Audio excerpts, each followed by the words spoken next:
Assalamualaikum warahmatullahi wabarakatuh. Perkenalkan, nama saya Diah Taufika Hidayah dengan NIM 18080560021. Di sini saya akan menjelaskan tentang fungsi nonlinier pada penerapan ekonomi, di mana ada fungsi permintaan, fungsi penawaran dan keseimbangan pasar, serta pengaruh pajak dalam subsidi.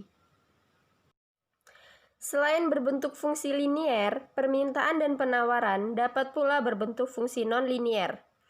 Fungsi permintaan dan fungsi penawaran yang kuadratik dapat berupa potongan lingkaran, potongan elips, potongan hiperbola, maupun potongan parabola. Cara menganalisis keseimbangan pasar untuk permintaan dan penawaran yang non-linier sama seperti halnya dalam kasus yang linier. Keseimbangan pasar ditunjukkan oleh kesamaan Qd sama dengan Qs pada perpotongan antara kurva permintaan dan kurva penawaran.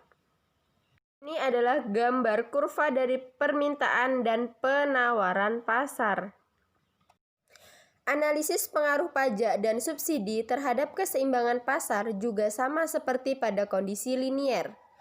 Pajak atau subsidi menyebabkan harga jual yang ditawarkan oleh produsen berubah, tercermin oleh berubahnya persamaan penawaran, sehingga harga keseimbangan dan jumlah keseimbangan yang tercipta di pasar pun berubah. Pajak menyebabkan harga keseimbangan menjadi lebih tinggi dan jumlah keseimbangan menjadi lebih sedikit. Sebaliknya, subsidi menyebabkan harga keseimbangan menjadi lebih rendah dan jumlah keseimbangan menjadi lebih banyak. Ada contoh soal, fungsi permintaan akan suatu barang ditunjukkan oleh persamaan Qd sama dengan 19 dikurang P kuadrat dan Qs sama dengan min 8 ditambah 2P kuadrat. Berapa harga keseimbangan dan jumlah barang keseimbangan? Baik, penyelesaiannya ada titik keseimbangan terjadi pada saat Qd sama dengan Qs, di mana Qd adalah 19 dikurang P pangkat 2 sama dengan minus 8 ditambah 2P pangkat 2. Kita pindah ruaskan, 19 ditambah 8 sama dengan 2P pangkat 2 ditambah P pangkat 2.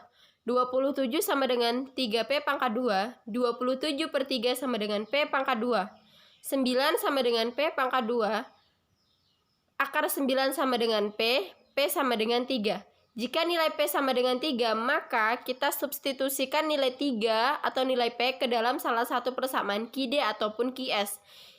Kita substitusikan ke dalam persamaan Qd di mana ada Q sama dengan 19 dikurang P pangkat 2 menjadi 19 dikurang 3 pangkat 2 sama dengan 19 dikurang 9 sama dengan 10. Jadi, harga yang terjadi pada keseimbangan adalah Rp3 dan jumlah permintaan pada titik keseimbangan adalah 10 unit.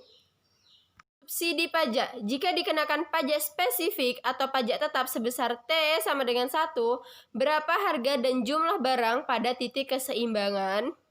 Penyelesaiannya, kalau untuk dikenakan sesudah pajak atau dikenakan pajak, maka yang berubah itu adalah fungsi penawaran, di mana ada Qs sama dengan minus 8 ditambah 2 dikali P kurang T pangkat 2. Qs sama dengan minus 8 ditambah 2 dikali P dikurang 1 pangkat 2.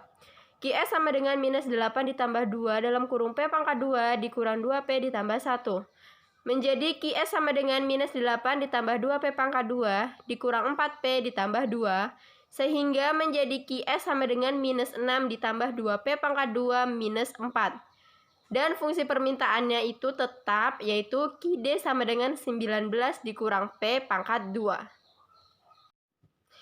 Titik keseimbangan setelah kena pajak adalah Qd sama dengan Qs yang baru atau Qs aksen.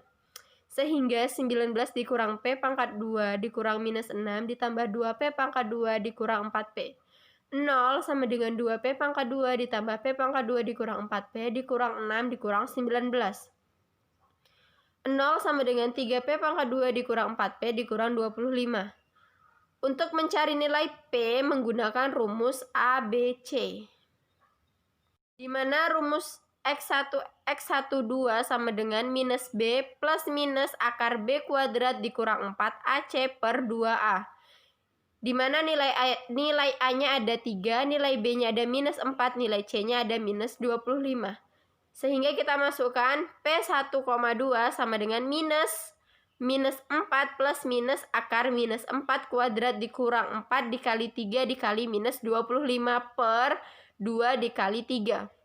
P1,2 sama dengan minus min 4 plus minus akar 16 dikurang 4 dikali minus 75/6. P1,2 sama dengan 4 plus minus akar 16 ditambah 300/6. P12 sama dengan P plus minus akar 316/6. P1,2 sama dengan 4 plus minus 17,78/6. P1 sama dengan 4 ditambah 17,78/6. Hasilnya 3,63. Yang P2 sama dengan 4 dikurang 17,78/6 sama dengan minus 2,30. P2 tidak bisa dipakai karena harga negatif adalah irasional. Dengan memasukkan nilai P 3,63 ke dalam persamaan Ki D atau Ki S aksen, diperoleh nilai Ki adalah 5,82. Jadi dengan adanya pajak atau PE aksen sama dengan 3,63 dan Ki E aksen sama dengan 5,82. Selanjutnya, dapat dihitung beban pajak yang menjadi tanggungan konsumen, produsen per unit barang, serta jumlah pajak yang diterima oleh pemerintah masing-masing. Untuk TK itu adalah beban pajak yang ditanggung konsumen. PE aksen dikurang PE sama dengan 3,63 dikurang 3 sama dengan 0,63.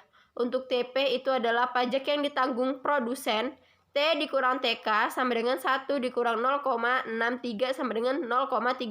Untuk T, pajak yang diterima oleh pemerintah itu ada Ki E aksen dikali T sama dengan 5,82 dikali 1 sama dengan 5,82.